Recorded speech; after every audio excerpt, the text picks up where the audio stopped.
បាទសួស្តីបងប្អូនទាំងអស់គ្នាថ្ងៃនេះផងដែរខ្ញុំធ្វើស្ងោរជ្រក់ត្រីអញ្ចឹងមុនដំបូងខ្ញុំក៏ចាប់ផ្ដើមដាំទឹកហើយនេះខ្ញុំគ្រឿងខ្ញុំមានដេងល្ក្រូច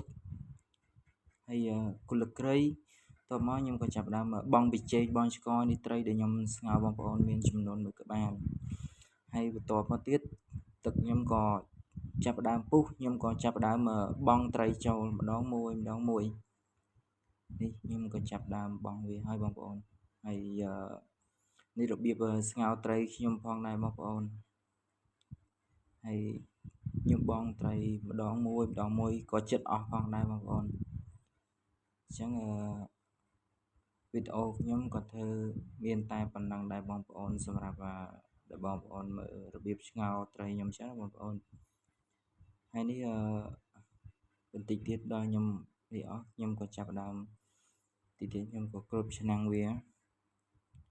ដើម្បីឲ្យវាពុះហើយនេះវាក៏ចាប់ផ្ដើមពុះហើយបងប្អូនហើយក៏ឆ្អិនដែរខ្ញុំក៏ចាប់ផ្ដើមដាក់គ្រឿងវាចូលហើយនិយាយថាត្រីនេះបងប្អូនអើយសុទ្ធតែខ្លាញ់ហើយជាតិមែនទែនបងប្អូនអែមតែម្ដងសុទ្ធតែខ្លាញ់